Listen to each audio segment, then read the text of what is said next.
I thought a lot about why I was going to talk about failure. I think our discussion about leadership is focused too much on success. And let me tell you, success is damn easy. It's easy to celebrate success. It's easy to feel good about yourself in success. I want to examine, in fact, 4 dimensions of failure. I think failure teaches us more about good leadership than does success. The examples I'm going to offer you are drawn entirely from my own experience. That is, they are drawn entirely from my own failures. So there are 4 of them. I come from a Methodist background, and a Methodist sermon should only have 3 points. But I have a very high regard for your attention span, so I think you can probably manage 4. So here's the first one, and they're not in an order of priority, actually. They're simply in the order as I reflected on my leadership failures. The failure to ask questions and the failure to listen to the answers. There's a strange and unhelpful expectation that leaders should know everything. In my time as CEO of Anglo Gold Ashanti, I came to realize that I knew less about the company in many important respects than every one of the other 63,000 employees. And there was an important reason for that. The other 63,000 employees did some work. I was just the CEO. They worked in a particular place. They worked on a mine or in a service department. And they interacted with the hard realities of the company.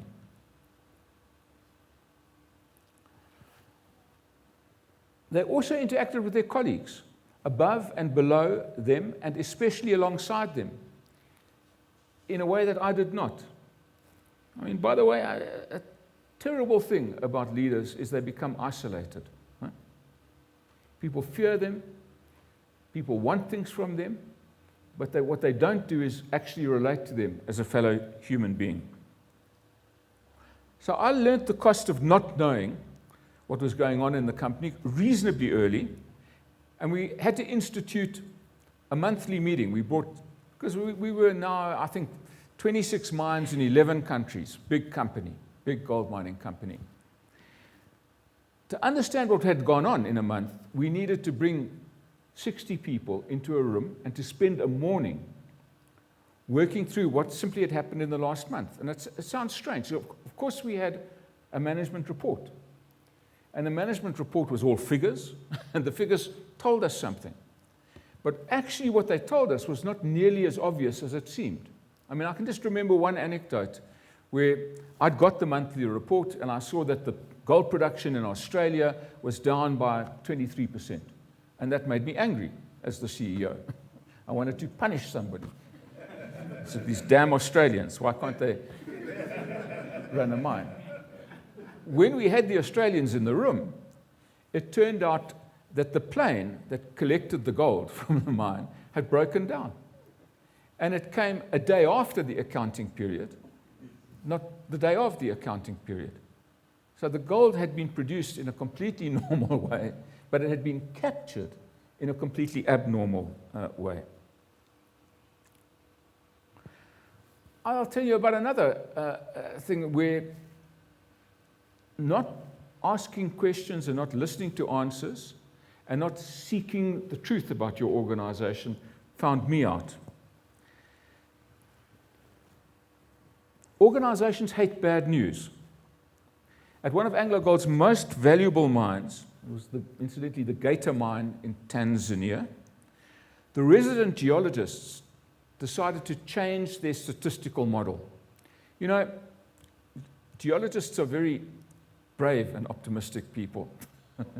On the basis of 2 or 3 drill holes, they will decide where there's an ore body and where you should locate a mine. And they'll tell you a lot of information about the ore body. Now, at the Gator mine, these 2 geologists decided that this new model of statistical extrapolation, a mathematical model, was better than the old. When they applied it, they dramatically reduced the value of the ore body by about 30% in monetary terms. It took 2 years for that bad news to go from Gator to the Africa region and to our head office. It was deliberately so. Leaders should ask themselves, each day, I would suggest, how many questions did I ask today? You know, leaders talk a lot. They proclaim a lot. They direct a lot. They instruct a lot. They should actually ask questions. And what did I learn from the answers? Good leaders go to meetings where they're not in the chair. They sit in the back and they listen. They watch the social dynamics. They see what's going on in the organization. You know, I think if you, in an organization with a vision statement, you really should do this. And you should take a copy of the vision statement. You should sit in the back of the room and say, are we really committed to non-racialism? Are we really committed to non-sexism? Do we value our employees as the most important asset? What is the dynamics of what's going on here? What is the... They should cultivate an informal, fluid, and constantly changing network of people. I learned a great deal from Harry Oppenheimer. And Harry Oppenheimer insisted on meeting young people coming into the organizations very early when they joined. And he was a very flattering tycoon. He was indeed a tycoon. So not only would he meet you, he'd invite you to lunch. Sometimes he'd invite you to dinner at his house. This was quite a risky relationship between the young person and the tycoon, because he would encourage you to have opinions about everything. And when you're 22, my God, you have opinions about absolutely everything.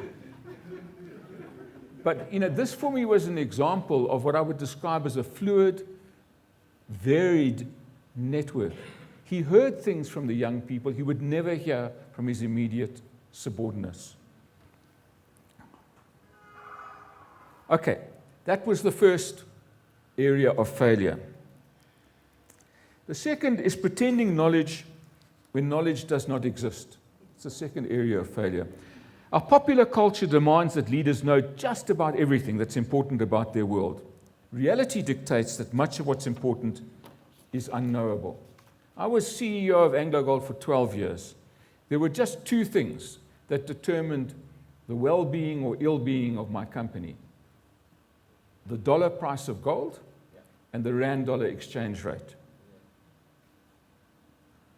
Over time, I came to admit, first to myself and then a bit boldly to others, when I was asked what was likely to happen to these two things, that I did not know. I absolutely did not know. Admitting uncertainty allows an organization to prepare for different futures. You can indeed, in that very important phrase, hope for the best and plan for the worst, if you recognize that the worst could happen. Now we've got the third area, admitting one's mistakes. Most sensible human beings know that they are fallible. Most sensible human beings don't think they came out of God's creative design absolutely perfect.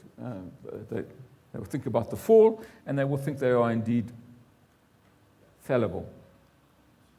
Yet our culture of leadership denies this human fallibility. Leaders are meant never to make mistakes. They're meant, by and large, never to say they're sorry. When somebody apologizes, this is viewed as a very negative thing. So, you know, I thought about myself in this context, and I think of the three biggest mistakes I've made, amongst many others, but I'm just talking about the big ones. And here they are. I was involved in and supported in the decision of Anglo American to move its headquarters to London. This was a fantastic mistake for Anglo American and a tragic mistake for South Africa. We lost one of our finest companies. We lost research capacity, and the company lost its identity. It arrived in London as a sort of immigrant, not knowing who the hell it was. I had fun in the 10 years I was on the board of the London-listed companies. I would say to my South African expatriates, have you got a soccer team yet? You know, are you Arsenal or Manchester United? Most of them weren't soccer people. I say, geez, If you don't have a soccer team, you're not part of a tribe. And if you're not part of a tribe, you're not part of Britain. So it's a big mistake. The second mistake, as we moved into the kind of post-apartheid world, and South Africa could go around the world, like Sasol does, and show off its strength, we had the opportunity to acquire Australia's largest gold producer. It was called Normandy. Okay? And we were so pleased with ourselves. I mean, we were in what I would call our United Nations phase. We wanted a flag from every country on our, in our corporate headquarters. We failed in the deal. And I'm so glad that we failed, actually, because the rest of our expansion has been in the African continent, where we actually feel much more at home. And we know what is going on. And, you know, we did a big deal with Ashanti rather than with Normandy. And, you know, anyway, you know what Australia is. It's like a rather large Robben Island without a decent view of Table Mountain. So. Now, the third big mistake is a much more entrepreneurial or financial mistake. As a company, we had engaged in selling forward some of our gold production. And in a South Africa where the rand-dollar exchange rate was very fluid, this was a very sensible hedging activity, a very sensible insurance activity, because you were able to guarantee part of your price. And in a business where, you know, it takes 12 years to sink a deep level gold mine, security about revenue becomes really important. So I continue to believe that hedging some of your foreign currency exposure is a good thing. We, however, allowed that hedge book to rise to a level where we, you know, found ourselves in a crazy position that is when the gold price went up, our revenue didn't follow it because we had capped the price. And so hedging was a very big mistake and put the company at risk. And thankfully, since I left, the company has dealt with that problem very effectively. I think you'll agree these are pretty big mistakes. These are not trivial mistakes. Now, the cost of not identifying and admitting to your mistakes is that you're likely to repeat them. It's a kind of obvious statement. A failure to acknowledge mistakes also leads to entirely unrealistic expectations in your team of the leader and in those who support you and need to be effective. Now we come to the fourth and last. But in a way, I would actually, as I think about it, argue that this is the most important. Leaders fail when they allow their role and their title and their position to overwhelm their person. So it might sound a bit obscure, but it's I think, the most potent and common source of leadership failure. Very early on in my CEO-ship at AngloGold, I went off to a mine. It was Western Deep Levels. We were having a meeting in the boardroom. I went into the boardroom. They proudly showed me my photograph. Had just been put up. It's kind of like regime change. I was very unhappy with that. And I told them, you take my photograph down. I don't want my photograph in this organization. This is a big organization. It's about many people. Put the mine manager's photograph if you want to put up a photograph. Don't put mine, please. Now, I wish that preserving my humanity and my personhood was as easy as that simple instruction. Right? But as time went on, this role invaded my life. It took charge of my time, 24 hours a day, 7 days a week. It dictated my diary. I hate it when people are too busy to do something spontaneous. I hate it when a meeting has to end at a certain time, even if there's a critical discussion that is taking place. This role shaped all my relations. I ceased to be Bobby Godsell. I became the CEO. And that really dictated how people related to me. A lot of them looked up at me. A lot of them envied me. Most of them wanted things from me as the CEO.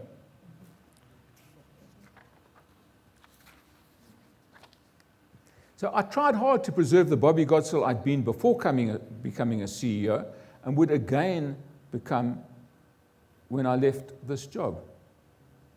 I mean, I think about our cabinet ministers who've just been replaced. I suspect they're experiencing enormous relief. I think you can almost see it in their body language. Huh? They've left behind the blue lights, they've left behind the bodyguards, they've left behind the drivers, and they're left just with themselves.